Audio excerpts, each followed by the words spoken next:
deep in the Oregon wilderness, where towering Douglas firs cast shadows like cathedral spires. Sarah Chen pressed her hands against her swollen belly and stared at the massive exposed root system before her. 8 months pregnant, with nowhere left to turn after losing her job and apartment, she had only one choice: dig out a shelter beneath this ancient giant and pray she could survive until the baby came.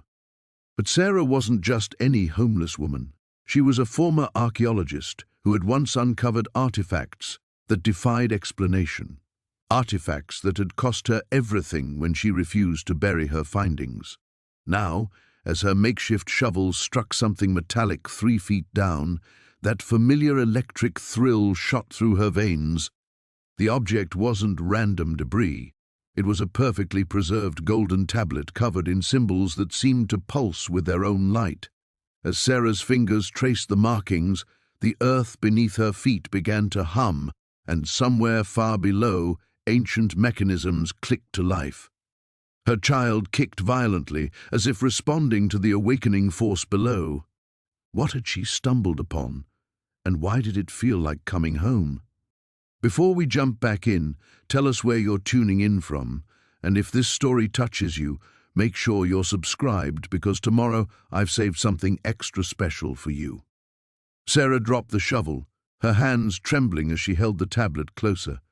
The symbols weren't from any civilization she'd studied, yet somehow they felt familiar, like half-remembered dreams clawing their way to the surface. The golden surface was warm against her palms, almost alive, and with each pulse of light, the humming beneath the earth grew stronger. A sudden sharp pain shot through her abdomen, making her gasp. Not a contraction, she'd been having false alarms for weeks, but something else entirely. The baby was responding to whatever force emanated from the tablet, turning and pressing against her ribs as if trying to reach toward the mysterious artifact. The ground beneath her knees began to vibrate, and loose soil tumbled into the shallow hole she'd dug. Sarah scrambled backward just as the earth split open with a low groan, revealing a spiraling stone staircase that descended into luminescent darkness. Impossible. She blinked hard. Certain exhaustion and hunger were making her hallucinate. But the stairs remained, carved from smooth black stone and lit by the same pulsing golden light that emanated from the tablet. The warm air rising from below carried scents of jasmine and something else, something ancient and alive. Sarah's rational mind screamed warnings. She was alone, pregnant, and vulnerable. The smart thing would be to cover the opening and pretend she'd never found it. But her archaeologist's instincts overrode everything else.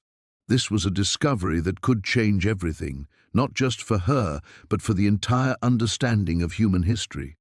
She tested the first stone step, solid. The second held her weight easily. As she descended, the tablet's glow intensified, casting dancing shadows on walls covered in more of the strange symbols. Each step down felt like coming home to a place she'd never been. The staircase ended in a vast underground chamber carved from living rock. Bioluminescent moss covered the walls in intricate patterns, providing enough light to see clearly. But what took Sarah's breath away wasn't the natural beauty, it was the architecture. Impossible bridges spanned across dark chasms, their graceful arches defying physics. Buildings rose from the cavern floor like organic growths, their surfaces smooth as glass but warm to the touch. And everywhere, the golden symbols pulsed with gentle light, as if the entire city, for that's what it was, an entire underground city, was alive and breathing. Movement caught her eye. A figure emerged from one of the nearer buildings, tall and graceful, with skin that seemed to shimmer in the golden light. Not human, she realized with a start, but not entirely alien either. The being's features were elegant and androgynous, with large eyes that held the depth of centuries. "Welcome home, Sarah Chen," the figure spoke, its voice like wind chimes in her mind rather than sounds in her ears. "We have waited so long for your return." "My return?" Sarah clutched the tablet against her chest, her heart racing. "I've never been here before.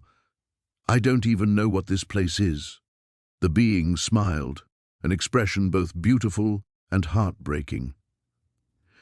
Your bloodline has been away for many generations, but you carry the mark of the firstborn, and the child, its luminous gaze dropped to Sarah's swollen belly. The child will either bridge our worlds or destroy them both.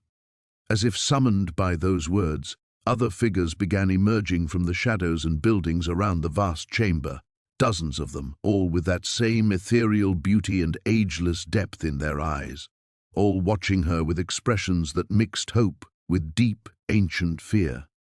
Sarah's baby kicked again, harder this time, and she felt something shift inside her.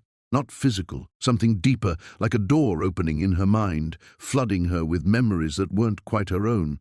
Images of this place in ages past, when it existed above ground, of her ancestors walking these same paths, of a terrible choice that had split two worlds apart. And now, somehow, she was supposed to make it right. The tunnel stretched deeper than Maya had imagined possible, its walls pulsing with that same ethereal blue-green light that had first drawn her attention. Each step echoed strangely, as if the sound was being absorbed and redistributed by the living wood around her. The baby kicked again, more insistently this time, and she pressed a hand to her swollen belly. "I know, little one," she whispered. "This is crazy, but we don't have anywhere else to go." The passage began to widen, and Maya noticed intricate carvings etched into the walls, symbols that seemed to shift and dance in her peripheral vision. When she tried to focus on them directly, they appeared as simple geometric patterns, but she could swear they were trying to tell her something. The air grew warmer as she descended, carrying scents of earth and growing things, along with something else she couldn't identify. Something ancient. A soft sound reached her ears, voices, distant but definitely human. Maya's heart raced. She'd stumbled into someone's home, their secret place. They'd probably call the police, have her arrested for trespassing, but before she could turn back, the tunnel opened into a vast underground chamber that stole her breath away. The cavern stretched impossibly high above her, its ceiling lost in shadows punctuated by clusters of those glowing fungi. But it was what filled the space that made Maya's legs nearly give out beneath her. An entire city sprawled before her, built into and around massive tree roots that twisted down from above like the pillars of some primordial cathedral. Buildings crafted from living wood curved organically along the root structures, their windows glowing with warm golden light. People moved through the streets below, if they could be called streets. The pathways were formed by enormous roots that had been smoothed and worn by countless feet over what must have been centuries. Gardens flourished in terraced levels, heavy with fruits and vegetables she'd never seen before. The sound of flowing water came from somewhere deeper in the cavern, and she could just make out what looked like a river winding between the root buildings. "She's here." Maya spun around, her hand instinctively protecting her belly. A woman stood behind her, tall and willowy, with silver-streaked hair woven with what appeared to be living vines. Her skin had an odd luminescence to it, and her eyes were the same blue-green as the tunnel lights. She wore robes that seemed to be cut from bark and leaves, yet moved like the finest silk. "I'm sorry," Maya stammered. "I didn't know anyone lived here. I was just looking for shelter. I'll leave." "Leave?" The woman's laugh was like wind chimes in a gentle breeze. "Child, do you have any idea how long we've been waiting for you? Waiting for me? You don't even know who I am." "Don't I?" The woman stepped closer, and Maya caught that strange scent again, like rain on summer earth, like the first breath of spring. Maya Chen, 23 years old, cast out by family who couldn't understand your choices. Pregnant with a child whose father abandoned you both. Living on the streets for 3 months, growing weaker each day.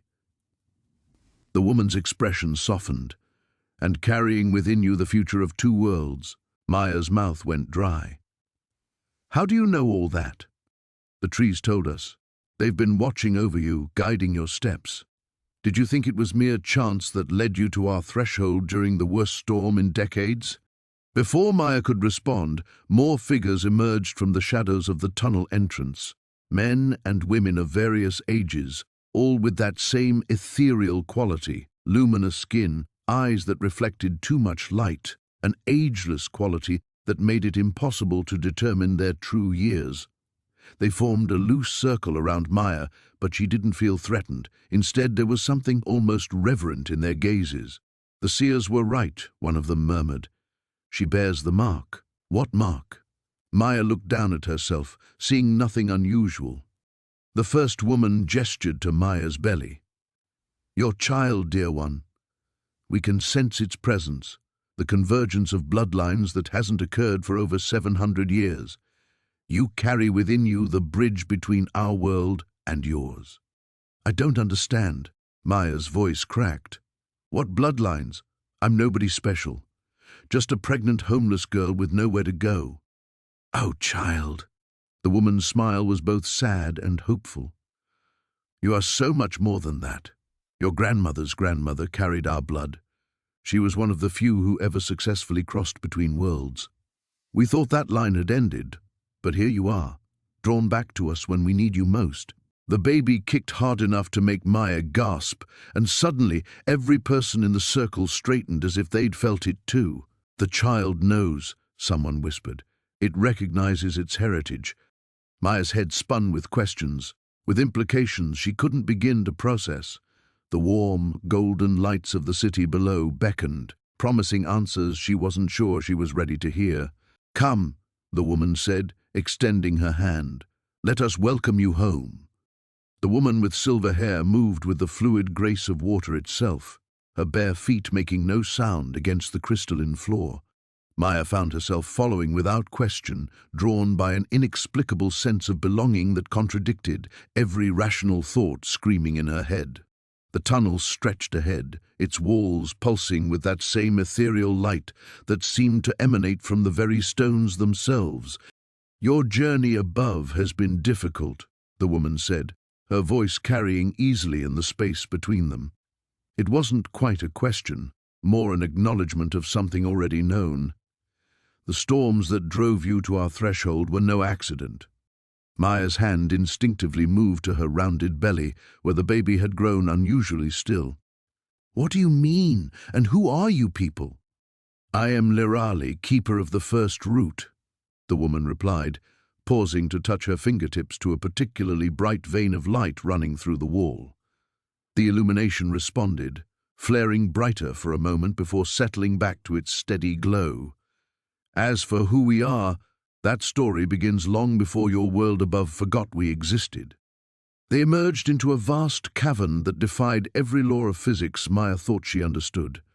The space stretched impossibly high, its ceiling lost in a canopy of interwoven roots that twisted together like a living cathedral.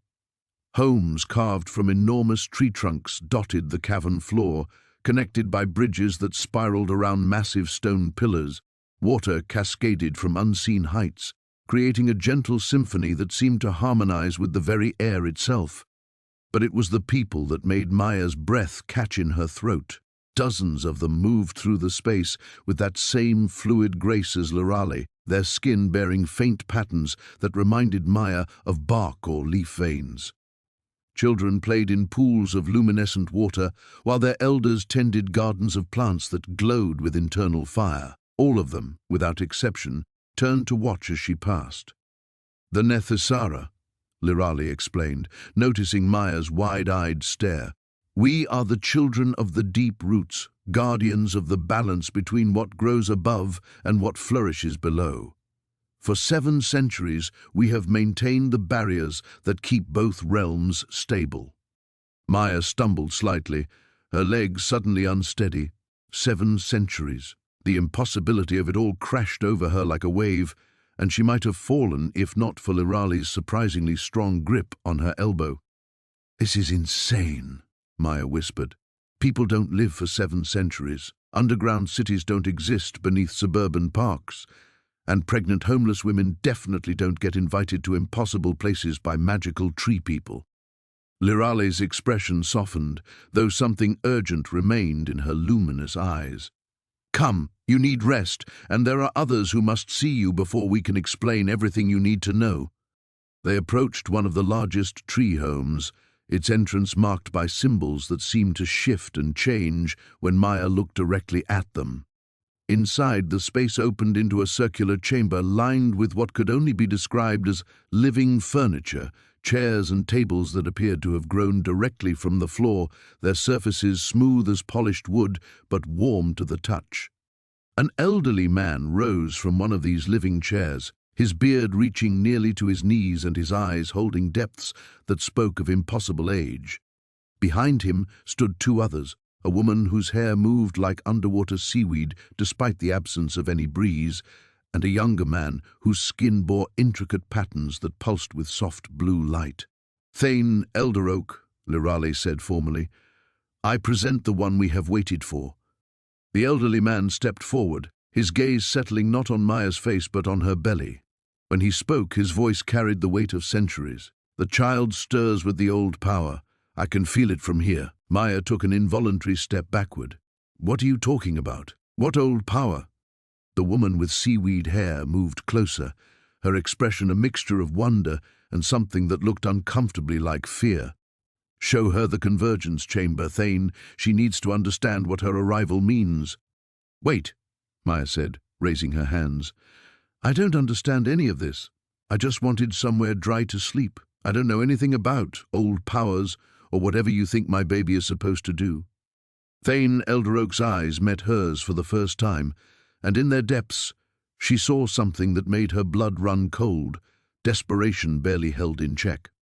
"Child," he said gently, "the fate of two worlds rests within you. The barriers that separate our realm from yours are failing, the roots that have held for centuries grow weak, and the chaos above seeps ever deeper into our sanctuary." He gestured to the younger man, who stepped forward with obvious reverence. "In 3 days' time, the convergence will reach its peak. Your child will be born at the moment when both worlds hang in the balance. What happens then will determine whether we all survive or whether everything we've protected crumbles to dust." The descent seemed endless. Maya's feet found purchase on carved stone steps that spiraled deeper into the earth, each one worn smooth by countless footsteps over millennia.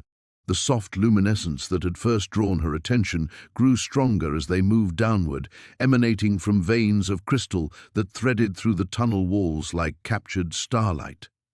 Kyle moved ahead of her with practiced ease, his movements fluid despite the narrow passage.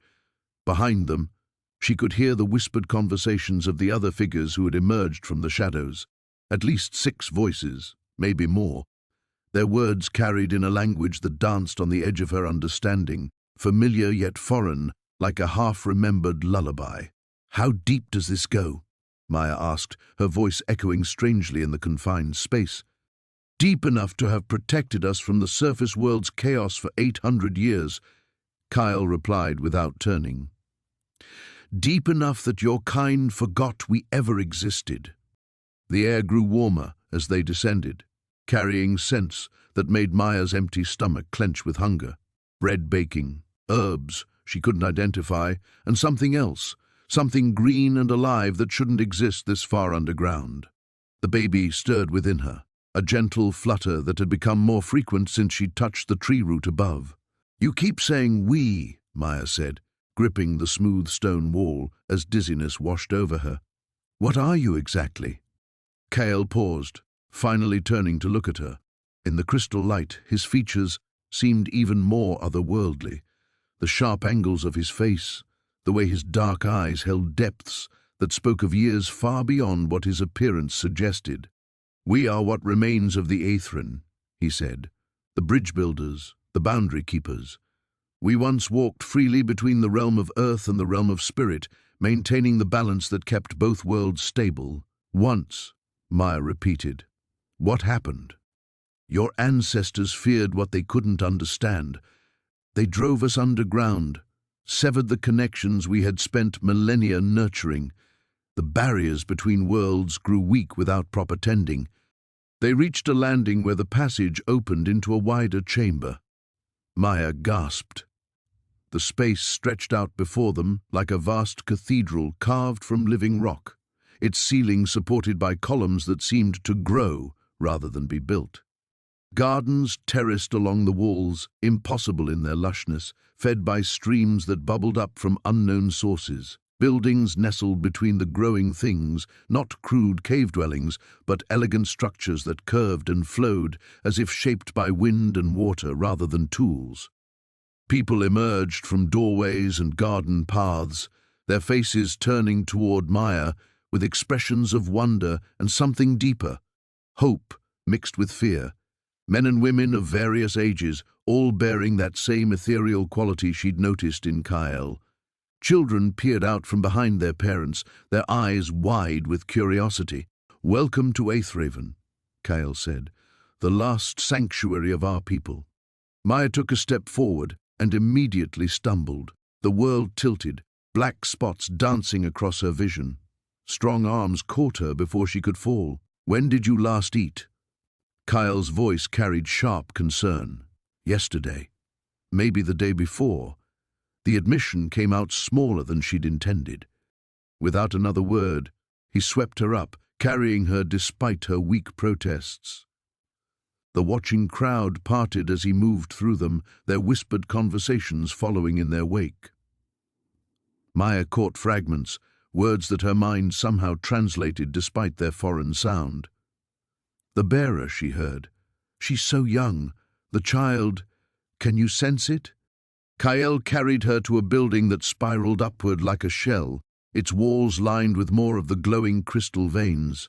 Inside, the space opened into rooms that defied the external architecture, larger than should be possible. He set her down gently on a chair that seemed grown rather than made, its living wood adjusting to cradle her body. "Nira!" Kyle called, and moments later a woman appeared, elderly by surface standards, though her movements held the same fluid grace as Kyle's. Her silver hair was braided with tiny bells that chimed softly as she moved. "Oh, child," Nira breathed, approaching Maya with gentle hands. "You're barely holding on, aren't you?" She placed a palm against Maya's forehead, and immediately the exhaustion that had been weighing her down began to ease. And the little one, Nira's eyes widened. She looked up at Kyle, speaking rapidly in their flowing language. "What?" Maya struggled to sit up straighter. "What about the baby?" Kyle and Nira exchanged another look before he turned back to Maya. "The child you carry, it's not entirely human." The words hit her like cold water. "That's impossible. I know who the father is. He was just a man, a terrible man, but human." "The change didn't come from the father," Nira said gently. "It came from you, dear one. The Aethran blood in your veins has awakened." The descent felt endless, each step taking Maya deeper into a world that defied everything she thought she knew. The luminescent walls pulsed with a rhythm that seemed to match her heartbeat, and she couldn't shake the feeling that the very earth was alive around her. Kyle moved ahead with practiced ease, his robes rustling softly against the carved stone steps. "How long has this place existed?" Maya asked, her voice echoing strangely in the narrow passage. "Since before your kind learned to write," Kyle replied without turning. "We are the Nethran, the deep dwellers. Your ancestors drove us below during the Great Burning, when they decided that only one people could inherit the surface." The passage opened into a vast cavern that stole Maya's breath. Bioluminescent gardens cascaded down terraced walls like frozen waterfalls of blue and silver light. Buildings carved directly from living rock rose in spiraling towers, connected by bridges that seemed too delicate to support their own weight. The air hummed with energy, and Maya realized that hundreds of figures moved through the spaces below, their forms graceful and purposeful. "It's beautiful," she whispered, one hand instinctively moving to her belly as the baby kicked. Kyle finally turned to face her, his expression unreadable. "Beauty built on exile. We have thrived here, yes, but at what cost? Our children have never seen true sunlight. Our gardens, no matter how magnificent, cannot replace the forests we once called home." They continued down a spiraling path that wound around the cavern's edge. As they descended, Maya began to notice details that made her skin crawl. The beautiful buildings were covered in symbols that hurt to look at directly, geometric patterns, that seemed to shift when she wasn't focusing on them. The graceful figures moving below cast no shadows, despite the abundant light sources. "The prophecy speaks of a child born between worlds," Kyle said, his pace quickening. "Neither fully of the surface nor of the deep. This child will possess the ability to breach the barriers that separate our realms." "What barriers?" Maya struggled to keep up, her pregnancy making the descent more difficult with each step. "The ones your ancestors built to keep us contained." There was an edge to his voice now, a bitterness that made Maya's stomach clench. "They didn't simply drive us underground, surface dweller. They bound us here with blood magic and ancient words. We cannot leave, cannot return to the world above." The path leveled out onto a plaza filled with Nethran citizens. Up close, Maya could see they were humanoid but wrong somehow. Their features were too sharp, their movements too fluid, and their eyes held depths that spoke of centuries rather than decades. When they saw her, conversations stopped. A circle formed around them, pressing closer with each passing moment. "She carries it," one whispered, the words carrying clearly despite the speaker being yards away. "The bridge child," another added. After so long, Maya backed against Kyle, suddenly uncertain whether he was her protector or captor. "What do they want?" "The same thing we all want," Kyle said. "Freedom." An elderly Nethran approached, her silver hair flowing like liquid mercury. When she spoke, her voice seemed to come from everywhere at once. "Welcome, bearer of the key. We have prepared for your arrival across 30 generations." "I don't understand any of this," Maya said, her voice rising with panic. "I just needed somewhere warm to sleep. I don't know anything about prophecies or children or keys." The elderly woman smiled, and Maya saw that her teeth were like polished obsidian. "Understanding will come, but first, you must see what your people did to us, what they continue to do." The crowd parted, creating a clear path toward the center of the plaza. Maya had no choice but to follow as Kyle guided her forward. At the plaza's heart stood a massive crystal formation that rose like a twisted tree toward the cavern's ceiling. Within its translucent depths, shapes moved. Faces, hands, entire bodies pressed against the crystal's inner surface. "The barrier's heart," Kyle explained. "It feeds on us. Every year, it claims more of our people, turning them into fuel for the magic that keeps us trapped." Maya stared in horror as she recognized the shapes for what they were, Nethran souls, trapped and aware, their silent screams etched in crystal for eternity. "That's monstrous." "Your child," the elderly woman said, moving to stand beside the crystal, "can break this. The bridge child can shatter the barriers and free us all." "And if we refuse?" Maya asked, though she already suspected the answer. The woman's smile disappeared. "Then your child will join them when it's born. The crystal accepts any offering with mixed blood. One way or another, your baby will serve our purpose." The crowd pressed closer, and Maya realized with growing terror that their patient waiting had come to an end. Whatever choice they'd planned to offer her was an illusion. She was as trapped here as every Nethran soul in the crystal, and her unborn child was the key to either their salvation or her own destruction. The crystal's light dimmed as Thara withdrew her hand, leaving Maya breathless in the sudden shadows. The visions still blazed behind her eyelids, cities crumbling, roots withering, her child's face shifting between salvation and destruction. Her hands instinctively moved to her belly, where the baby stirred restlessly, as if it too had witnessed the prophecy. "I don't understand," Maya whispered, her voice barely audible in the vast chamber. "How can my baby be responsible for all of that?" Keeper Aldrich stepped forward, his weathered features grave in the crystal's residual glow.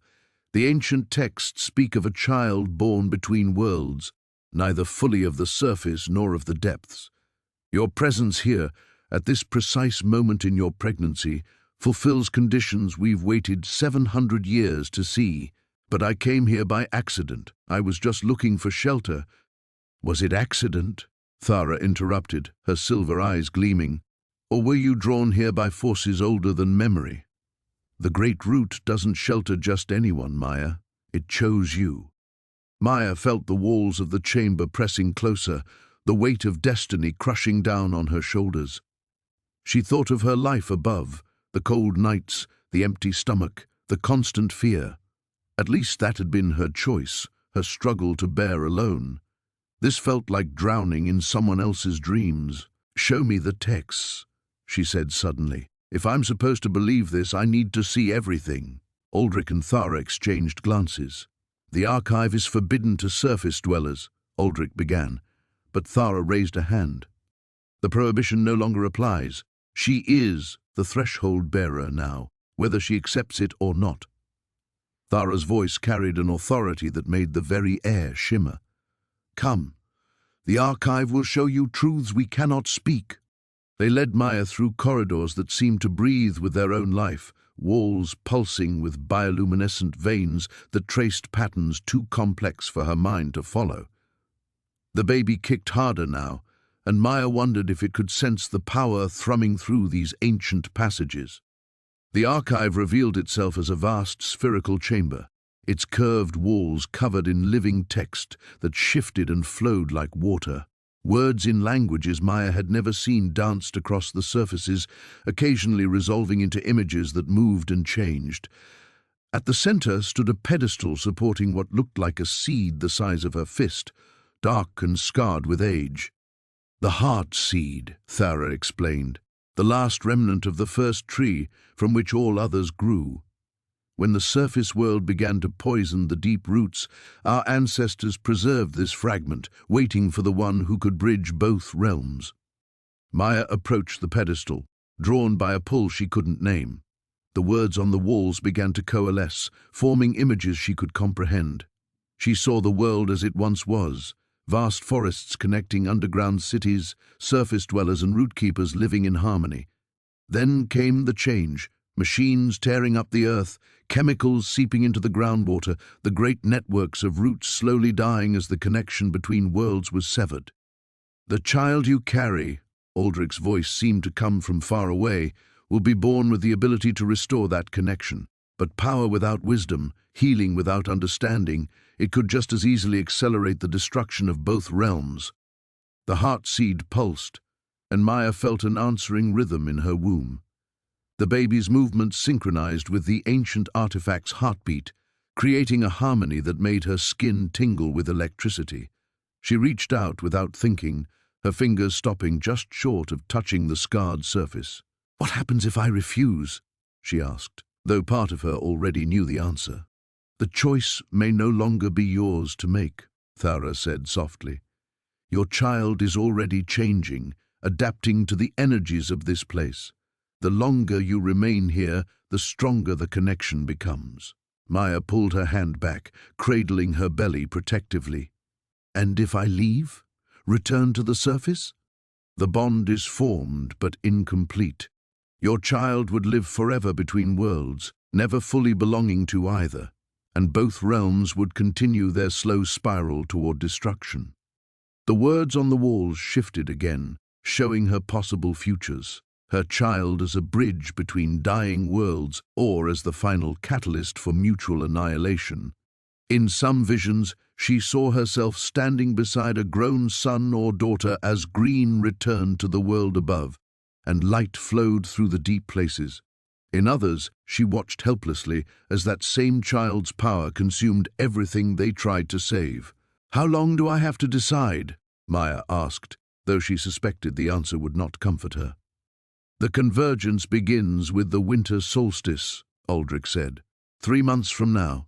Your child must be born during that celestial alignment for the prophecy to fulfill itself completely." Maya closed her eyes, feeling the weight of 2 worlds pressing down on her unborn child's shoulders. Somewhere in the darkness behind her eyelids, she thought she heard a whisper, not from the keepers or the archive, but from the baby itself, speaking in a language older than words. The choice was no longer hers alone. The crystal chamber hummed with an energy that made Maya's teeth ache. Elder Thorn's weathered hands moved across the luminescent surface of what he called the Seeing Stone, ancient symbols flickering beneath his touch like trapped fireflies. The other council members stood in a perfect circle around them, their faces grave in the pulsing light. "Show us," whispered Elder Lyra, her silver hair cascading over robes that seemed woven from moonbeams. "Show us what the child carries." Maya instinctively pressed her hands to her belly, feeling the baby stir restlessly within. Ever since descending into this impossible world beneath the earth, her pregnancy had felt different, more intense, as if the child was somehow more aware, more present. Sometimes she swore she could feel its thoughts brushing against her own like whispered secrets. The seeing stone flared brilliant white, then settled into a swirling kaleidoscope of images. Maya gasped as she recognized herself, but not as she was now. In the stone's vision, she stood in a vast cavern filled with golden light, her belly round and full, but her eyes burned with an inner fire that was both beautiful and terrifying. "The convergence approaches," Thorn murmured, his voice heavy with centuries of waiting, "as was foretold when our people first fled beneath the earth." "Fled from what?" Maya demanded, though part of her wasn't sure she wanted to know the answer. Elder Kyle stepped forward, his young face marked by scars that spoke of recent battles. "From the Sundering, from the day magic died in the upper world and nearly took us with it." The images in the stone shifted, showing a world Maya didn't recognize, one where impossible spires reached toward painted skies and creatures of living light danced through crystal forests. Then came darkness, a spreading rot that turned beauty to ash and wonder to dust. "We were the last," Lyra said softly, "the final guardians of the old magic. When the Sundering came, we had only moments to save what remained. We bound ourselves to this place, sustained by the earth's heart, waiting for the one who would either restore the balance or complete the destruction. And you think that's me?" Maya's laugh held no humor. "Lady, I can barely keep myself fed. I'm nobody special. The child you carry says otherwise." Thorn's fingers traced new patterns on the stone's surface, and the visions changed again. This time, Maya saw her baby, but it wasn't quite human. Light poured from its skin in patterns that hurt to look at directly, and when it opened its mouth to cry, the sound shattered mountains. "The bloodlines converged in you without your knowledge," Kyle explained. "Human and something far older. Your ancestor was one of us, cast out long ago for loving a mortal. The magical heritage lay dormant until now, until the child." Maya felt sick. "You're saying my baby is some kind of weapon? Or salvation?" Lyra said gently. "The prophecies are unclear on that point." The seeing stone pulsed, and new images emerged, two possible futures spinning side by side. In one, the child stood in that golden cavern, hands raised toward a crack in the earth that revealed blue sky. Light poured upward, transforming the world above into something magnificent. In the other, the same child stood in ruins, surrounded by the twisted corpses of trees and the scattered bones of two civilizations. "The choice hasn't been made yet," Thorn said, "but it will be soon. Your pregnancy progresses rapidly here, accelerated by our magic. You have perhaps days before the birth." "Days?" Maya's voice cracked. She'd thought she had months still. "But I'm not ready. I don't know how to be a mother, let alone how to save or destroy the world." "None of us are ever ready for our destinies," Lyra said, moving closer. "But you won't face this alone. We've waited so long, prepared for so long. We can help guide the child's power when it awakens. And if you're wrong, if I can't control it, or if the child chooses destruction?" The elders exchanged glances heavy with unspoken knowledge. Finally, Kyle spoke. "Then we've prepared for that too." The crystal chamber fell silent except for the steady thrum of ancient magic. Maya stared at the seeing stone, watching the dual futures flicker back and forth like a coin spinning through the air. Her child kicked hard, as if responding to the visions, and she felt a flutter of something that might have been recognition or hunger. Above them, she knew, The winter wind still howled through bare trees and over frozen ground where the homeless huddled around trash can fires, never suspecting that their world's fate was being decided in a fairy tale kingdom beneath their feet. Below them, an entire civilization held its breath, waiting for a scared pregnant woman to somehow become the hero or destroyer they'd prophesied for 1,000 years. Maya closed her eyes and tried to imagine being ready for any of it. The ancient chamber fell silent, except for the soft drip of water somewhere in the darkness. Maya's hand instinctively moved to her belly as Elder Thorne's words echoed in her mind. The child within her stirred, as if responding to the weight of destiny being placed upon its tiny shoulders. "You speak in riddles," Maya said, her voice steadier than she felt. "What does my baby have to do with your prophecy?" Kyle stepped closer, his luminescent eyes reflecting concern. "The texts speak of a child born between worlds, one who carries the blood of both surface and depth. Your arrival here now during the convergence cannot be coincidence." Convergence? Maya's throat tightened. Nothing about this felt like coincidence, but she wasn't ready to accept that her unborn child was some prophesied savior or destroyer. Elder Thorne moved toward the far wall where symbols pulsed with gentle light. As her gnarled fingers traced the markings, they brightened, revealing a complex pattern that seemed to shift and breathe. Every 700 years, the barriers between our realms weaken. The last convergence nearly destroyed us both. The surface world experienced what you call the Black Death, while we lost half our population to the shadow plague that seeped through the cracks. Maya felt the baby kick forcefully and she winced. The movement was stronger than usual, almost urgent. Even if I believed this prophecy, how could an unborn child possibly affect anything? "Because," Thorne said, turning back to face her, "the child you carry was conceived during a rare celestial alignment, the same alignment that occurs only during convergence years. The ancient texts describe such a child as a bridge, one who can either seal the rifts between worlds permanently or tear them open forever." A tremor ran through the chamber, subtle but unmistakable. Dust drifted from the ceiling, and the luminescent pools rippled. Kyle's expression darkened as he looked toward the entrance. "The instabilities are increasing," he murmured. "We're running out of time." Maya struggled to process everything. 3 days ago, her biggest worry had been finding a warm place to sleep. Now she was supposedly carrying a child who could determine the fate of 2 worlds. "What happens if I don't help you? If I just leave?" Thorne's expression grew grave. "You cannot leave, child. The moment you entered our realm, you became part of the equation. Your presence here has already begun affecting the balance. Can you not feel it?" As if in response, another tremor shook the chamber, stronger this time. Maya could feel something changing in her body as well, a warmth spreading outward from her womb, tingling through her limbs. The baby moved again, and with the movement came a strange sensation, as if something was awakening inside her. "I feel different," Maya admitted reluctantly. "Since I've been here, it's like the baby is more active, more aware." Kyle and Thorne exchanged meaningful glances.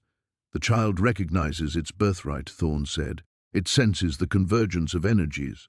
But recognition is only the beginning. The question is whether it will choose to heal or to harm." "Choose?" Maya's voice rose. "It's not even born yet. How can it choose anything?" "The consciousness of bridge children manifests early," Kyle explained. "In the weeks before birth, they begin to sense the worlds they're meant to connect. Their emotions, their mother's choices, their environment. All of these influence which path they'll take." Another tremor, and this time Maya heard something that made her blood run cold, a sound like breaking glass echoing from the tunnels beyond the chamber. What was that? Kyle was already moving toward the entrance, his hand on the strange curved blade at his side.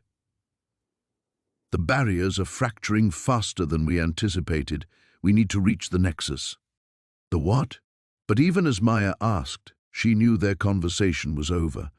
The sound of running footsteps echoed through the tunnels, accompanied by shouts in the melodic language of the underground dwellers. A young woman burst into the chamber, speaking rapidly to Kyle in their native tongue. Maya didn't understand the words, but the panic in the messenger's voice was unmistakable. Kyle's face went pale. He turned to Thorn, then to Maya. There's been a breach in the eastern tunnels. Something from the surface world has broken through, but not something natural. The scouts report creatures of shadow and hunger, unlike anything in our histories. The baby kicked again, harder this time, and Maya gasped. The warm sensation in her body suddenly turned cold, and for a moment she could swear she sensed something vast and malevolent pressing against the edges of her consciousness. "It's starting," Thorn whispered, watching Maya's face intently. "The child senses the danger. We must move now, before the corruption spreads."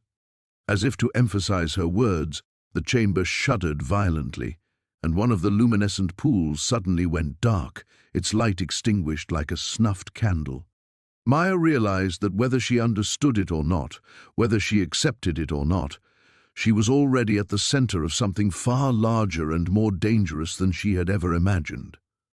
The weight of prophecy pressed against Maya's chest as she followed Keeper Thane through corridors that seemed to pulse with ancient memory. Her hand instinctively moved to her belly, where the child stirred restlessly, as if sensing the gravity of their destination. The deeper they ventured into the heart of Athros, the more the walls themselves seemed alive, veined with luminescent patterns that shifted and breathed. "The Chamber of Echoes has remained sealed for 300 years, Thane explained, his voice carrying the solemnity of ritual. Only when the Bridgeborn arrived would it open again. Yesterday, for the first time since the Great Sundering, the seals responded to presence alone." Maya's throat tightened. "What if I'm not who you think I am? What if this is all some terrible mistake?" Thane paused before an archway carved with symbols that hurt to look at directly, their meaning dancing just beyond comprehension. "Then we are all lost, and the convergence will tear both worlds apart." His honesty was brutal and somehow comforting. "But the tree chose you, Maya. It called you home." The massive doors bore no handles, no visible mechanism for opening. As they approached, the carved symbols began to glow, responding to Maya's proximity like iron filings drawn to a magnet. The stone groaned, ancient hinges protesting as the doors swung inward to reveal a chamber that defied architectural logic. The space beyond was vast, far larger than the structure above could contain. Crystalline formations jutted from the walls at impossible angles, each one containing what looked like frozen moments of time, glimpses of people, places, events suspended in amber light. The air hummed with power that made Maya's teeth ache. At the chamber's center stood a pool of liquid starlight, its surface mirror-smooth and reflecting not the ceiling above, but the canopy of the great tree far overhead. Around the pool's edge, 7 stone chairs waited in patient circle, each carved from different materials: obsidian, marble, what looked like petrified wood, and stones she couldn't identify. "The Council of Roots," Thane whispered, "where the first guardians made their pact with the Tree of Worlds, where they bound themselves to protect the threshold between realms." Maya stepped closer to the pool, drawn by something beyond curiosity. The liquid starlight began to swirl, responding to her presence. Images formed in its depths, the surface world above, but wrong somehow. Cities burned while strange aurora lights danced across permanently twilight skies. People fled through streets, where reality seemed to bend and twist, where buildings flickered between architectural styles from different eras. "The convergence," she breathed. "It's already starting." "The barriers weaken daily," Thane confirmed. "Time bleeds between worlds. In some places above, minutes stretch into hours. In others, years pass in heartbeats. Your world's leaders dismiss it as equipment failures, atmospheric anomalies. They don't understand that existence itself grows unstable." The child in Maya's womb kicked hard, and suddenly the visions in the pool shifted. She saw herself, but older, standing in this same chamber while holding a child with eyes like captured starlight. The other version of herself was speaking to assembled crowds of both surface dwellers and Athrosians, but the words were lost in the pool's ripples. Then the scene changed again. The same chamber, but cracked and broken. The tree above was withering, its roots blackened and dying. The child, older now, perhaps 10 years old, stood alone in the ruins, raising hands that burned with destructive fire. Two worlds screamed as they tore apart. Two paths, Maya whispered, understanding flooding through her like cold water. The prophecies showed two possible futures. The child will be a bridge, Thane said quietly, but bridges can be built or burned. The choice will not be yours alone to make, Maya. The child will choose their own destiny when the time comes. All you can do is prepare them for that choice. Maya sank into the nearest chair, the one carved from petrified wood, and felt the ancient power of the place settle around her like a mantle. The responsibility was crushing. How could she prepare a child for such a burden? How could she teach them to choose salvation over destruction when she barely understood the forces at play herself? There's something else, Thane continued, his expression grave. The convergence brings other complications. As the barriers weaken, those who were exiled begin to stir. The Shadowkin, banished centuries ago for trying to merge the worlds through force, sense opportunity. They gather strength in the spaces between realities, and they will not welcome a bridgeborn who might stabilize what they seek to control. The pool's surface grew turbulent, showing glimpses of things that moved in darkness, beings of smoke and hungry light that watched the weakening barriers with ancient, patient malice. Maya closed her eyes, feeling the weight of two worlds pressing down upon her shoulders. Tomorrow, the real preparation would begin. Tonight, she could only sit in this chamber of possibilities and wonder if love would be enough to guide her child toward light instead of shadow. The crystalline walls of the archive chamber pulsed with an otherworldly light as Mira traced her fingers along the ancient symbols. Each touch sent visions flooding through her mind, glimpses of a world above ground that had once been green and whole before something terrible had driven these people beneath the earth. The sundering whispered Keeper Thane, his aged voice echoing in the vast space. It began 300 years ago, when the barrier between our realm and the shadow world grew thin. Mira pulled her hand back, the intensity of the visions making her dizzy. The child within her stirred restlessly, as if responding to the ancient magic that permeated every surface. What kind of barrier? Elder Cassia stepped forward, her silver hair gleaming in the crystal light. Our ancestors were guardians of a sacred equilibrium. Above ground they tended to places of power, groves, stone circles, wells that ran deep into the earth's heart. These sites maintained the balance between light and shadow, life and decay. Something went wrong, Mira said, more statement than question. The visions had shown her glimpses of darkness spreading like spilled ink across green fields. The betrayer. Thane's voice carried centuries of bitter grief, one of our own, seduced by promises of power from beyond the veil. He broke the ancient seals, thinking he could control what lay beyond them.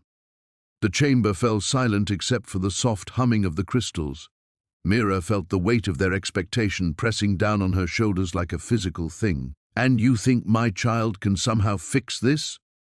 Cassia exchanged a glance with Thane before responding. "The prophecy speaks of a bridge between worlds, a child born of both realms who can restore what was broken. Your arrival here was not chance, Mira. The tree that sheltered you, the roots that opened to let you pass, they recognized something in you." Mira's hand moved instinctively to her swollen belly. The baby kicked, a sharp movement that made her gasp.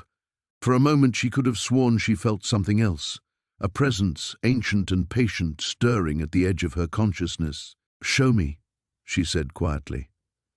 "Show me what the prophecy actually says."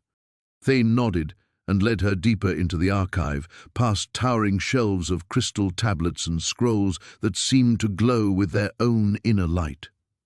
At the chamber's heart stood a pedestal holding a sphere of what looked like captured starlight. "The oracular stone," Cassia explained. "It contains the final words of our last true oracle, spoken as the sundering began." Thane placed his hands on either side of the sphere, and immediately the chamber filled with a voice that seemed to come from everywhere and nowhere at once. The words were in a language Mira didn't recognize, yet somehow she understood them perfectly.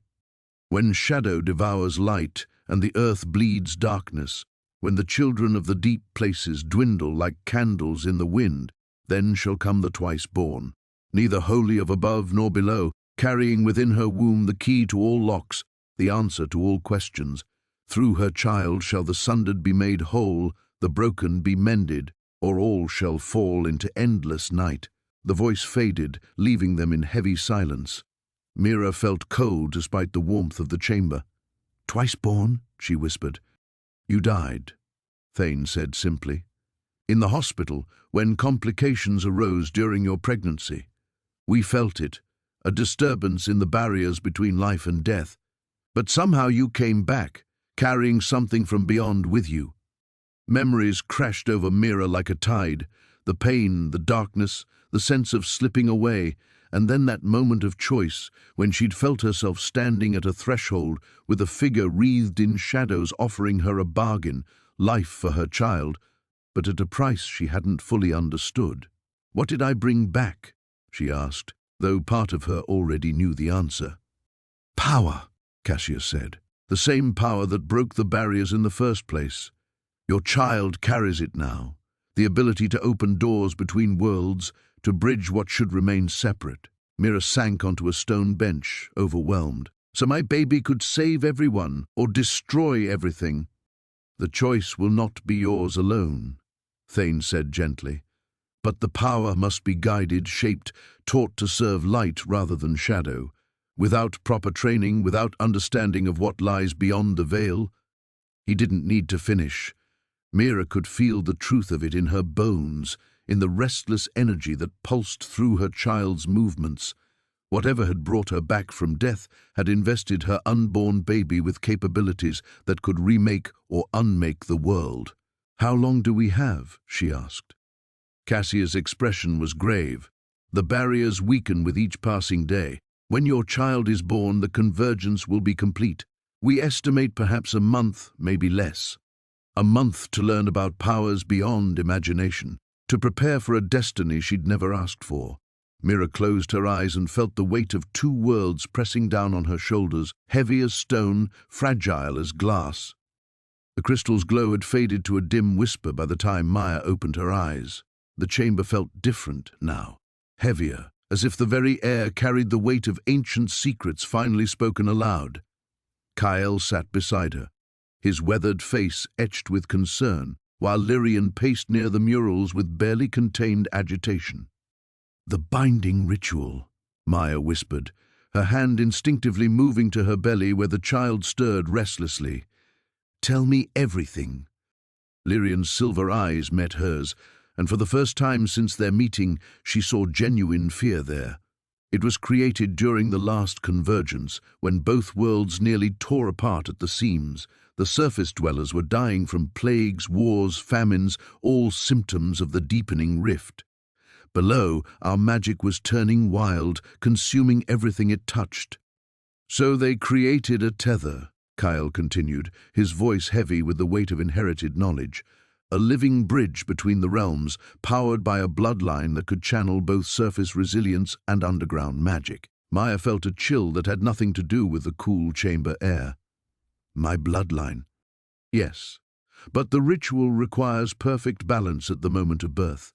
The child must be born at the convergence point, with representatives of both worlds present to guide the energies." Lyrian stopped pacing, turning to face Maya directly. "If the balance tips toward the surface, our realm will be drained of all magic and collapse. If it tips toward us, the surface world will be consumed by magical chaos. And if something goes wrong entirely?" The silence that followed was answer enough. Maya struggled to sit up straighter, her mind racing despite her exhaustion. "There's something you're not telling me. The vision showed more than just the ritual. I saw destruction, people fleeing. Why would my ancestors have built in such risk?" Lyrian and Kyle exchanged a look that spoke of long-held secrets and bitter truths. Finally, Kyle spoke, because the alternative was worse. Without the binding, both worlds were already dying. This was their desperate attempt to save what they could. But desperate people make imperfect magic, Lyrian added grimly. The ritual was never tested. They built in the destructive potential as a fail-safe. If the binding couldn't hold, it would unmake itself, rather than let the corruption spread further. Maya's baby kicked hard, as if responding to the tension in her voice. So my child is either salvation or apocalypse, with no middle ground. There is a third option, a new voice said from the chamber entrance. They turned to see Thorn approaching, his expression grim. Behind him followed several other Vorthak elders, their faces a mixture of determination and regret. Elder Thorn, Lyrian said, her voice carefully neutral. I thought the council was still in session. The council has reached its decision, Thorn replied, his gaze fixed on Maya. We cannot risk both worlds on an untested ritual, even with the true Bridgeborn among us. Maya felt Kyle tense beside her. What are you saying? The child must be taken at birth, before the convergence completes.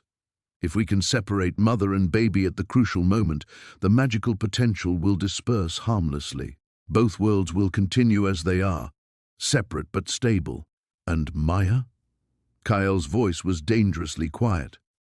Thorn's expression softened slightly. She will be cared for, honored for her sacrifice. But the bloodline's power will end with her.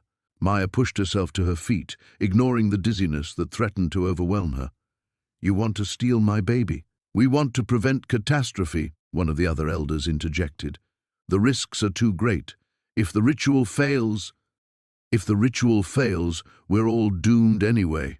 Maya shot back, feeling strength flow through her that she hadn't known she possessed. But if it succeeds, both our peoples have a chance at something better. The chamber's ancient magic seemed to respond to her emotion, the carved symbols along the walls beginning to pulse with faint light. The elders stepped back nervously, but Maya pressed forward. You've waited centuries for my arrival, guided my bloodline, protected the knowledge. And now, when the moment finally comes, you want to choose the safe path? She shook her head. That's not how change happens. That's not how healing begins. Thorn's face hardened. Child, you don't understand the forces at play here. I understand enough. Maya's voice rang with newfound authority. I understand that fear has kept both our worlds trapped in slow decline. I understand that my ancestors were willing to risk everything for the chance at something better. And I understand that you're asking me to abandon the one thing that might actually save us all.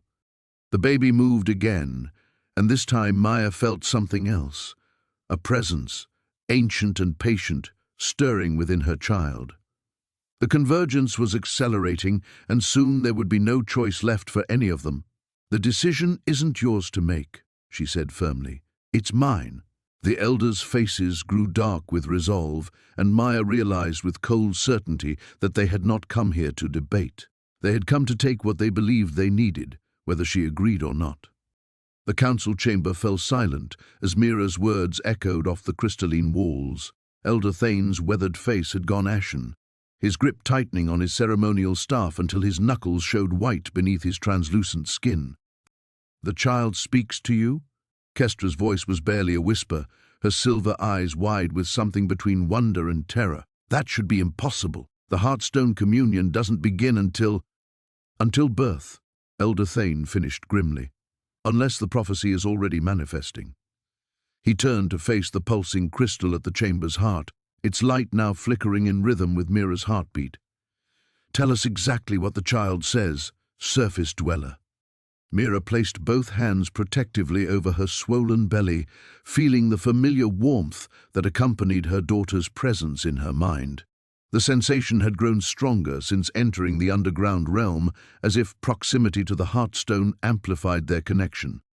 She shows me images, Mira said carefully, watching the faces around her for any sign of deception. A great tree, roots and branches stretching between earth and sky. But something's wrong with it. The roots are withering, the branches breaking. Councillor Vex stepped forward, his scarred features harsh in the crystal's glow. The world tree, the axis that connects all realms. His voice carried an edge of urgency.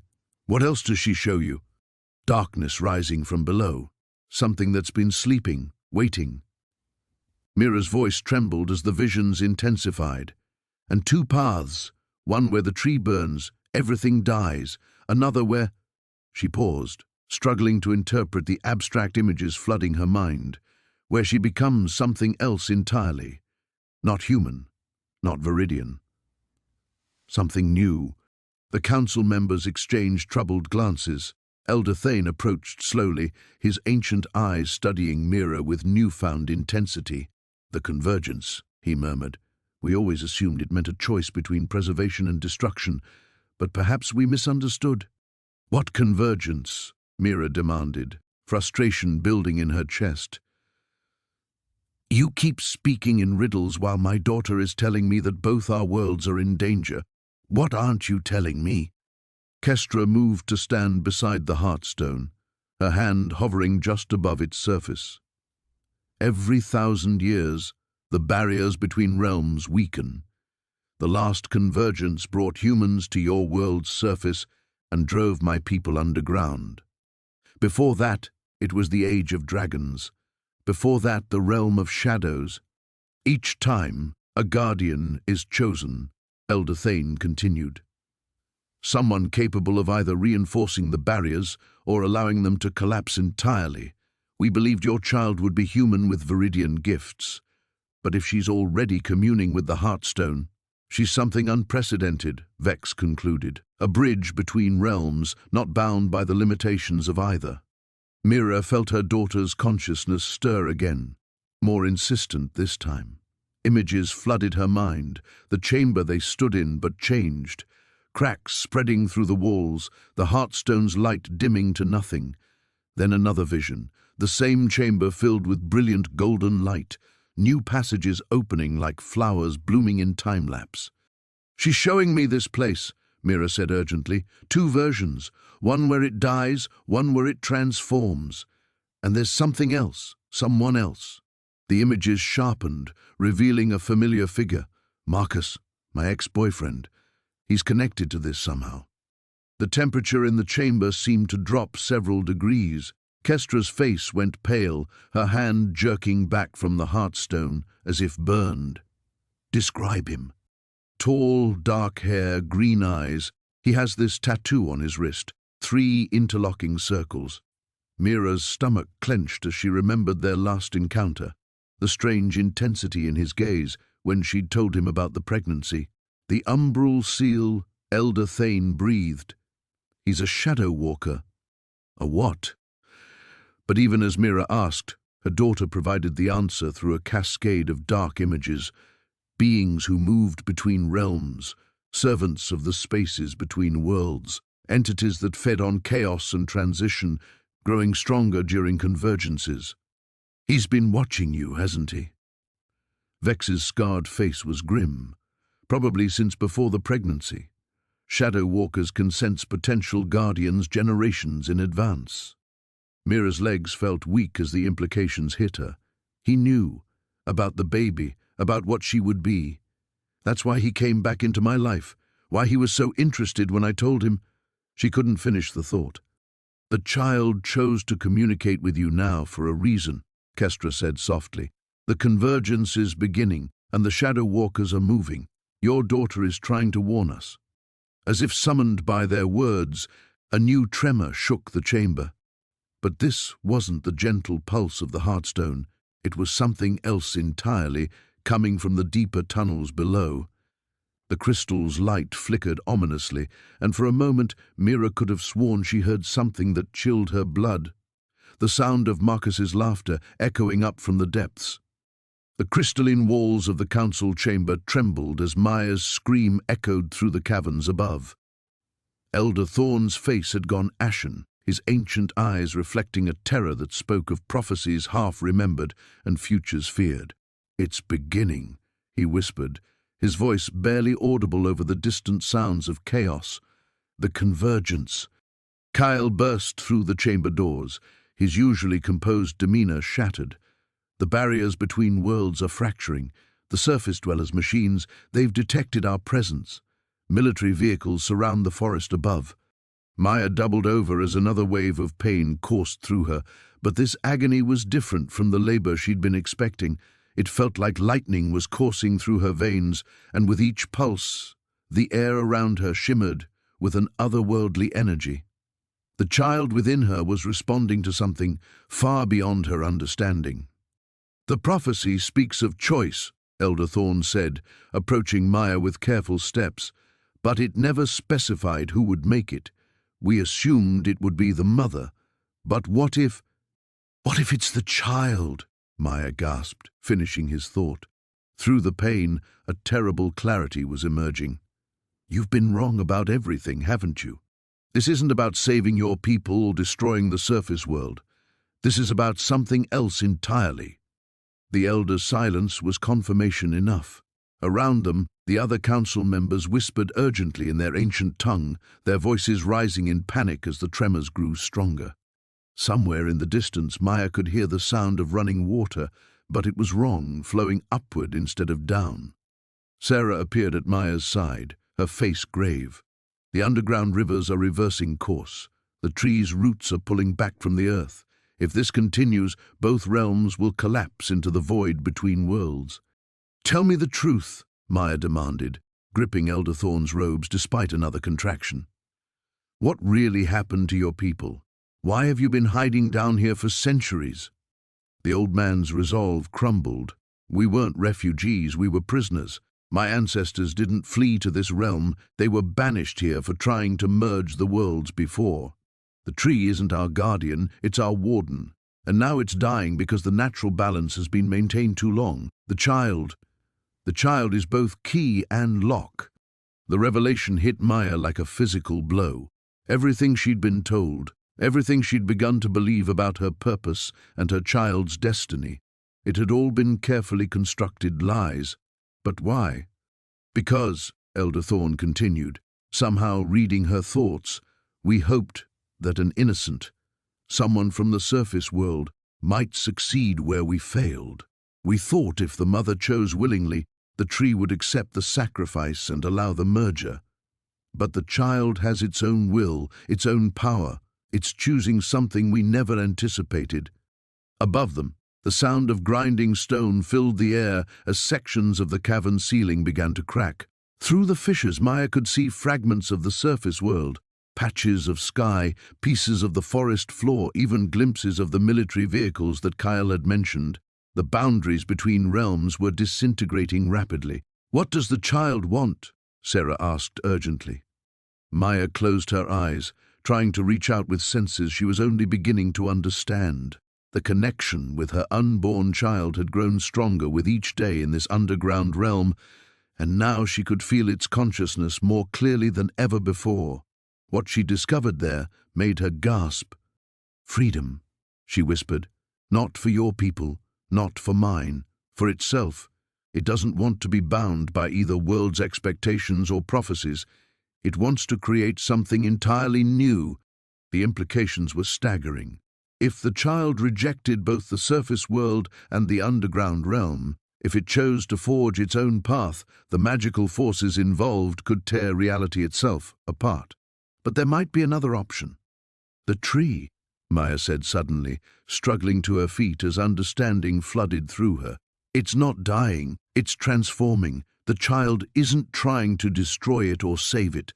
It's trying to change what it represents." Elder Thorne stared at her in confusion, but Sarah's eyes widened with comprehension. Instead of a barrier between worlds, it could become a bridge, not hiding one realm from the other, but connecting them safely. "That's impossible," one of the other council members protested. "The magic required would require someone who belongs to neither world," Maya interrupted, her voice growing stronger despite the pain. "Someone who could stand between them without being consumed by either." The chamber fell silent except for the continuing sounds of structural collapse around them. Maya could feel the child's agreement, a warm pulse of approval that told her she'd finally understood. But understanding and achieving were two very different things, and time was running out for all of them. The council chamber fell into a silence so profound that Maya could hear her own heartbeat echoing off the crystalline walls. Elder Thorn's words hung in the air like a death sentence, and she felt the weight of every gaze upon her swollen belly.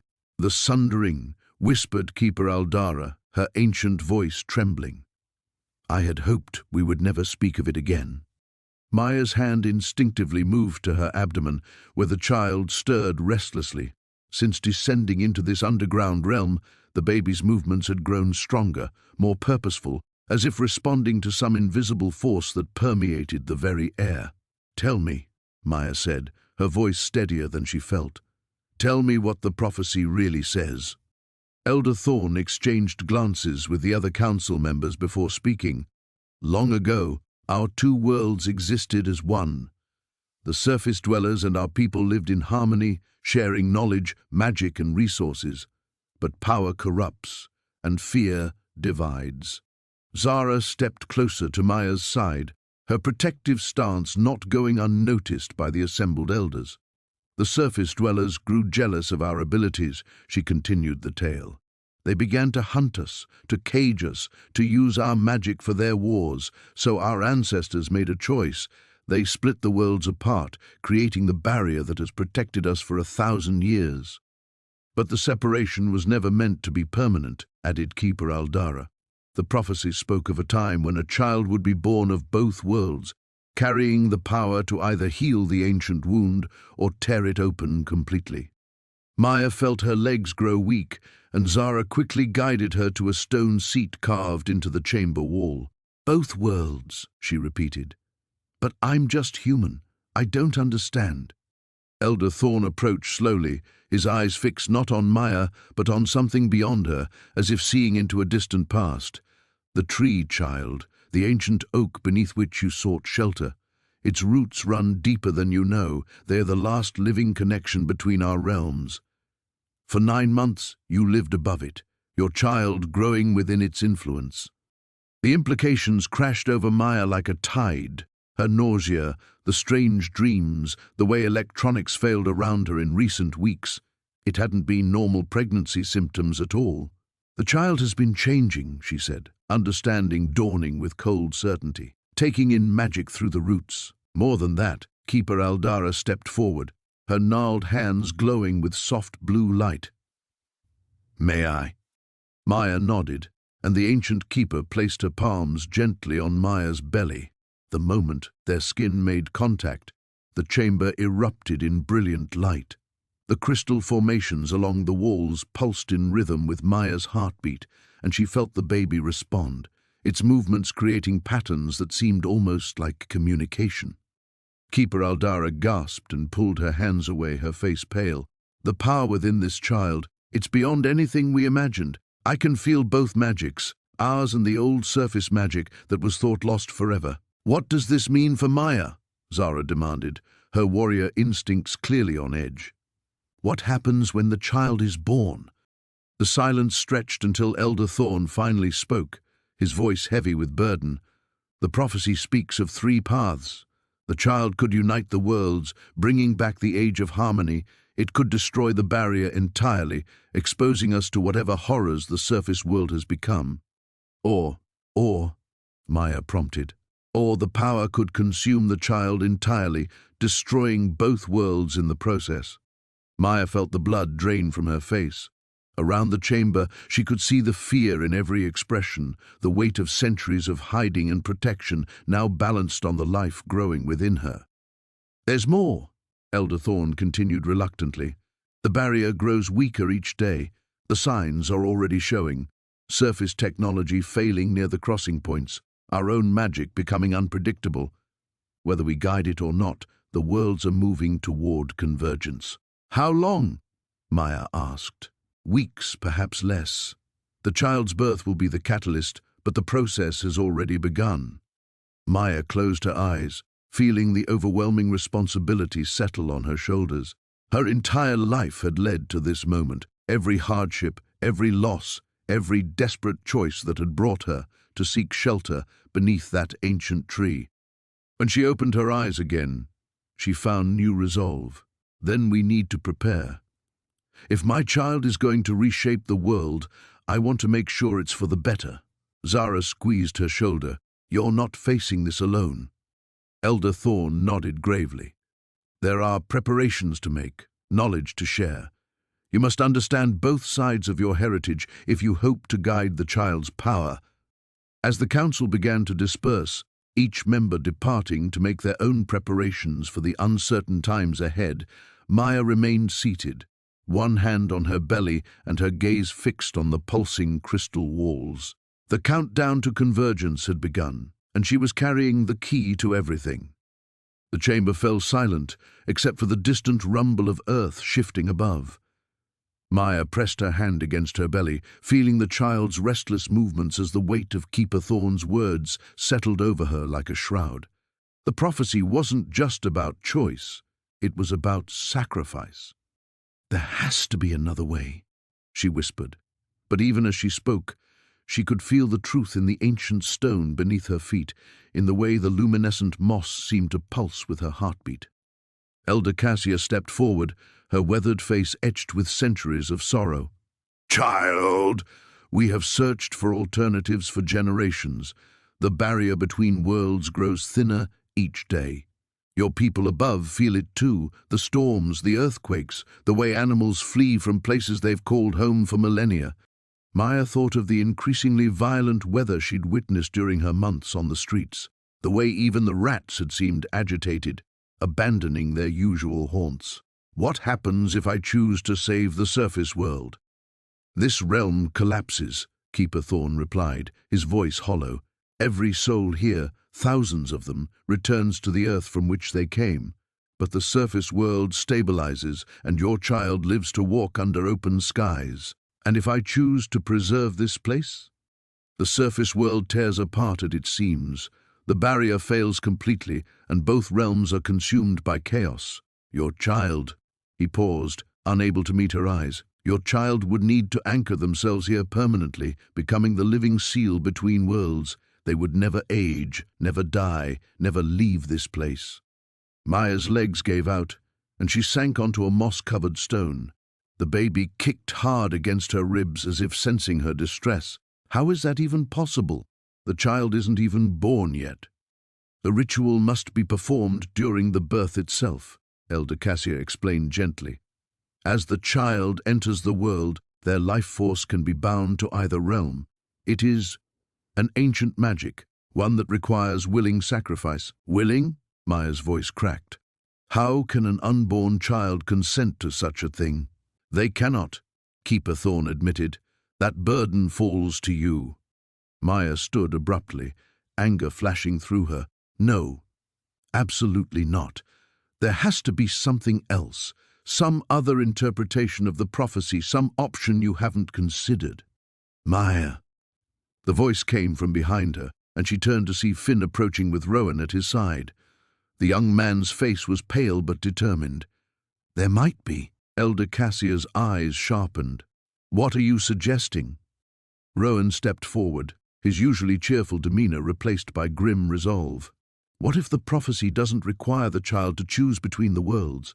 What if it requires someone to stand between them? Impossible, Keeper Thorne scoffed. The magic demands a life freely given, bound to one realm or the other.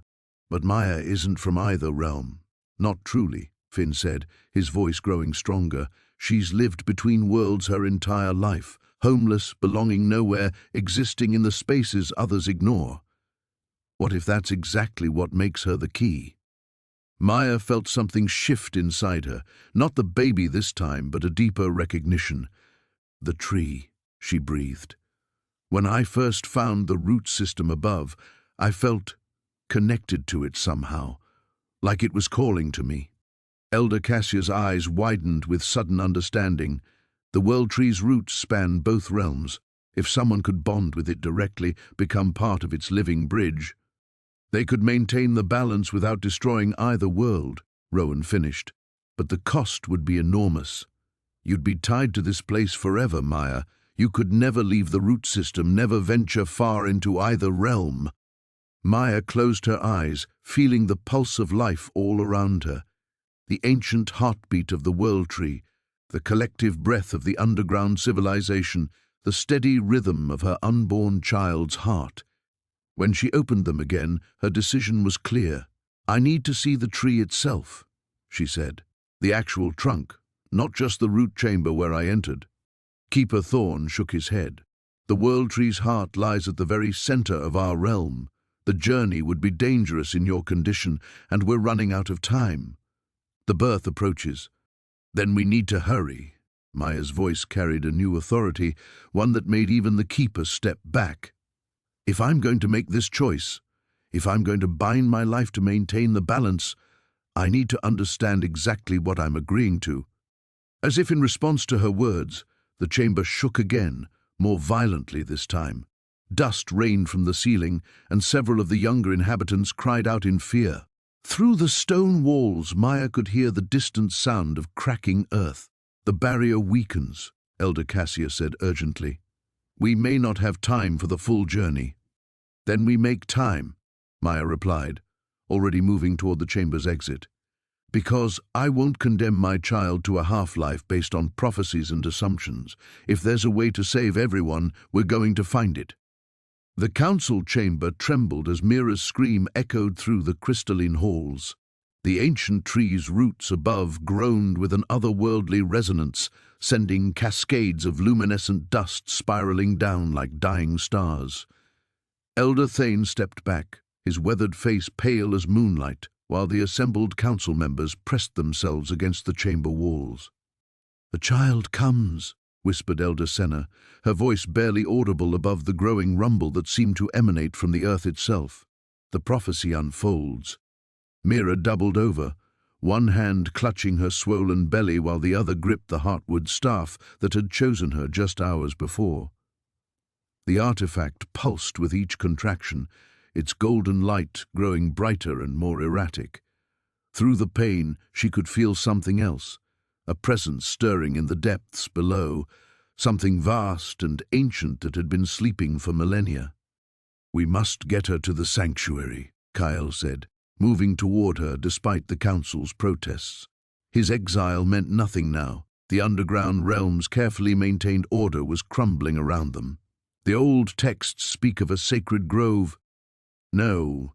Mira's voice cut through the chaos like a blade. She straightened slowly, her green eyes blazing with an inner fire that seemed to reflect the heartwood's glow. "It's too late for running. The boundary between worlds is already weakening." Above them, through layers of earth and stone, the sounds of the surface world began bleeding through. Car horns honked in impossible harmony with the crystalline chimes of the underground city. Streetlights flickered through cracks that had never existed before, casting harsh shadows across the organic architecture that had grown from the great tree's living wood. Elder Thane approached cautiously, his ornate robes rustling against the chamber floor. "Child, you don't understand the forces at work here. If the worlds merge completely before the birth..." Another contraction seized Mira, and this time the heartwood staff blazed with such intensity that several council members cried out and shielded their eyes. In that brilliant flash, visions cascaded through her mind, two realities beginning to overlap. The tree's massive canopy breaking through concrete and asphalt, her child, their child, suspended between existence and possibility. "I see it," she gasped, tears streaming down her face. "I see what's coming." The chamber doors burst open and Vera rushed in, her homeless encampment family close behind. Their faces showed a mixture of wonder and terror as they took in the impossible sight, their pregnant friend standing in a hall of living crystal, holding a staff of pure light while reality fractured around them. "Mira," Vera called out, but her voice echoed strangely, as if spoken through water. "The whole city's going crazy up there. Buildings are shifting, trees are growing through sidewalks. What's happening?" "The child chooses," Elder Senna intoned, her ancient eyes reflecting the chaotic light. "Not us, not the prophecy. The child chooses which world survives." Kale moved to Mira's side, his hand covering hers on the heartwood staff. The moment their skin touched, the visions expanded, shared between them. They saw two possible futures. In one, the underground realm consumed the surface world, transforming it into a garden paradise but erasing the lives of billions. In the other, the surface world's harsh reality flooded down, killing the ancient magic and leaving only concrete and steel. "There has to be another way," Mira whispered, her breath coming in short gasps as another contraction built. "The child isn't meant to destroy, it's meant to heal." The great tree's roots above them began to move, not with the slow growth of centuries, but with urgent purpose. They twisted through soil and foundation, reaching towards something that called to them from above. And in that moment, Mira understood. The tree was never hiding, she said, wonder breaking through the pain. It was reaching. All these centuries, it was trying to bridge the gap between worlds, not keep them apart. Elder Thane's eyes widened with horrified comprehension. "The ancient texts, we interpreted them wrong. The child doesn't bring destruction or salvation alone. Integration," Kyle breathed, his voice filled with awe. "The child brings integration." The chamber filled with a sound like singing crystal as the boundary between worlds grew thin as gossamer. Through the translucent barriers, Mira could see her cardboard shelter beneath the tree's roots, but also the grand halls of the underground city. Two realities existing in the same space, separated only by perception and ancient fear. Her water broke, sending ripples of power through both worlds. The heartwood staff flared one final time before crumbling to ash in her hands, its purpose fulfilled. As the first true labor pains began, Mira smiled through her tears. The choice was no longer hers to make, it never had been. Above and below, both worlds held their breath as the child who would reshape everything prepared to be born. The ancient chamber trembled as Maya pressed her hands against the crystalline walls, her unborn child's power surging through the very foundations of both worlds. Above them, she could feel the surface world buckling, buildings swaying, earth cracking, the boundary between realms wearing dangerously thin. "It's happening too fast," Elder Thorn whispered, his weathered hands gripping the stone altar where the prophecies were carved. The convergence was meant to be gradual, controlled. Maya gasped as another wave of energy pulsed from within her. The baby kicked, and with each movement, the crystalline veins in the walls flared brighter. Through the translucent stone, she could see shadows moving, the underground dwellers fleeing deeper into their network of tunnels as their city began to collapse. "I can't stop it," she said, tears streaming down her face. "I don't know how." Kyle, the young guardian who had first found her beneath the great tree, stepped forward. His dark eyes held a mixture of fear and determination. "There might be a way, but you're not going to like it. Tell me." Maya's voice was barely a whisper. "The prophecy speaks of choice. The child of two worlds must choose which one to save. But there's another interpretation, one the elders kept hidden." He glanced at Thorn, who closed his eyes in resignation. "The mother can make the choice instead, but only through sacrifice." "No." The word escaped Maya's lips like a prayer. "There has to be another way." Elder Thorn approached slowly, his ancient face etched with sorrow. "Child, I've lived for over 3 centuries waiting for this moment. I've studied every text, every carving, every whisper of the old magic, the power your baby carries. It's too vast for one being to contain in both worlds simultaneously. The convergence is tearing reality apart." Another tremor shook the chamber, and chunks of stone rained from the ceiling. Through the crystal walls, Maya could see the great tree's roots beginning to wither and blackle. On the surface above, she knew the tree itself was dying, its massive trunk splitting as the two worlds collided. "What kind of sacrifice?" she asked, though part of her already knew. Kyle's voice was gentle but firm. "You can bind your life force to one world or the other, anchoring your child's power to a single realm. The world you choose will be saved and strengthened. The other will fade away," Elder Thorn finished. "Not destroyed, but return to the spaces between, where it existed before the first convergence brought us together. Maya felt her baby move again, and this time she sensed something different, not just power, but awareness. Her child was listening, understanding in ways that defied explanation. The baby's consciousness brushed against hers, filled with an ancient wisdom that seemed impossible for an unborn soul to possess. Images flooded her mind, the underground civilization in all its glory, crystal cities stretching for miles beneath the earth, beings of light and shadow working together to preserve knowledge and magic that the surface world had forgotten. Then she saw the world above, broken, scarred, but filled with potential for healing and growth. Both worlds were beautiful. Both were worth saving. "There's something else," Maya said suddenly, the revelation hitting her like lightning. "The prophecy. It says the child is of two worlds. But what if that means something different than we thought?" Elder Thorn and Kyle exchanged glances. "What do you mean? What if my baby isn't meant to choose between the worlds, but to become a bridge between them? Not through convergence, but through separation?" Maya's hands moved to her belly, feeling the child's agreement in the gentle press against her palm. "The power is tearing reality apart because we're trying to force the worlds together. But what if they're meant to exist apart, connected only through my child?" Understanding dawned in Kyle's eyes. A living link between realms. The child could exist in both worlds without bringing them together. "But the sacrifice remains," Elder Thorn said softly. "Someone must anchor the spell, hold the worlds apart, while allowing the connection to form. The strain of maintaining that balance." Maya nodded, her decision crystallizing. "Will kill me, but my child will live, existing as a bridge between both worlds." She looked at the two men who had become her unlikely family. "Both worlds survive. Both worlds thrive. My baby grows up with the best of both." The chamber shook again, more violently this time. Cracks appeared in the crystal walls, and Maya could hear the sound of rushing water as underground rivers began to overflow.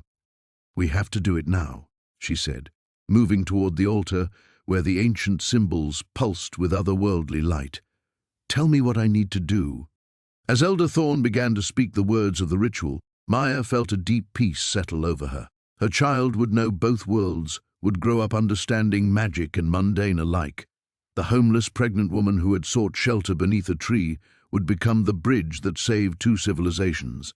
The final convergence was beginning, but this time it would end in separation and hope. The chamber trembled as Maya pressed her hands against the crystalline heart of Aethros, its pulsing light synchronizing with her racing heartbeat. Through the translucent walls, she could see the surface world above beginning to crack and splinter, while behind her, the underground realm's luminescent walls flickered like dying stars. "The convergence has begun," Elder Thorn whispered, his ancient voice heavy with centuries of waiting. "Your child carries the blood of both realms, Maya. Only through birth can the barriers be restored or completely shattered." Another contraction seized her, more powerful than before, and Maya gasped as she felt something shift deep within the crystal. The heart's glow intensified, responding to her pain, her fear, her desperate love for the child she had yet to meet. Kyle stood guard at the chamber's entrance, his sword drawn against the shadows that had begun seeping through the cracks in reality. "How much longer?" he called out, his voice tight with worry. "The child comes when it comes," Sage Lirale replied, her weathered hands glowing with healing magic as she knelt beside Maya.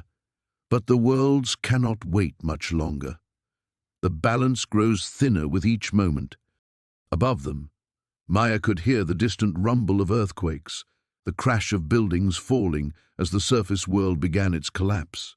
She thought of the people she had known in her life above, the kind woman at the shelter who had given her extra blankets, the shopkeeper who had sometimes shared day-old bread, the children playing in parks she had passed through in her endless wandering.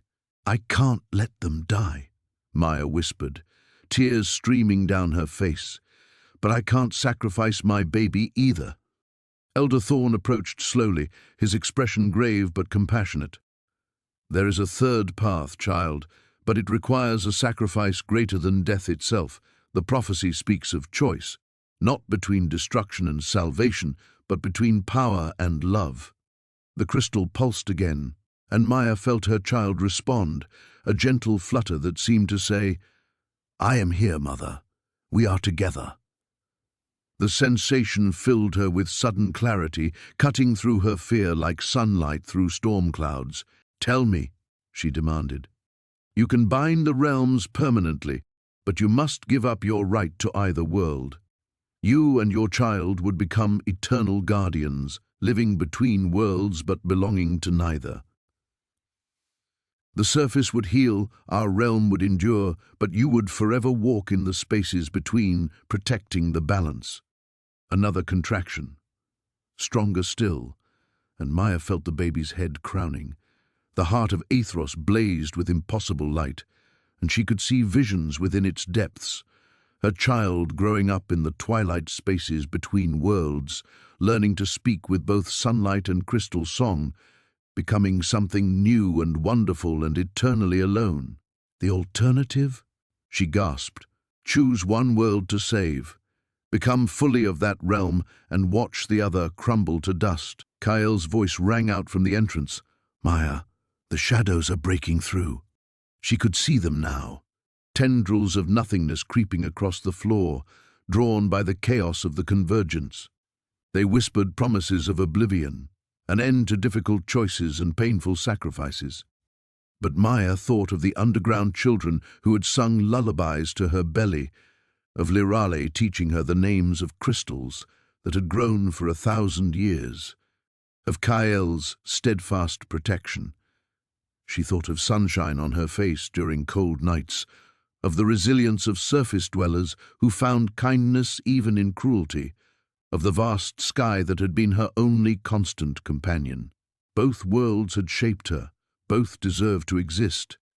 As her child emerged, crying with the voice of wind through caverns and the sound of spring rain, Maya made her choice. She pressed her free hand deeper into the heart of Athros and felt its ancient consciousness merge with her own. "I choose the path between," she declared, her voice echoing with new authority. "I choose to guard the balance." The crystal exploded with light, not destructive but transformative. Maya felt herself changing, becoming something that existed in multiple dimensions simultaneously. Her child, still crying but now glowing with soft silver light, would grow up walking between raindrops and crystal formations, equally at home in both realms. The shadows recoiled, the cracks in reality sealed, and above them, Maya sensed the surface world settling back into stability. The underground realm's lights brightened, renewed by the restoration of balance. "It is done," Elder Thorn breathed. "The guardian is chosen." As Maya held her daughter for the first time, she felt no regret. She had found her purpose at last, not as a homeless wanderer, not as a refugee in an underground sanctuary, but as the bridge between worlds, the mother of balance itself.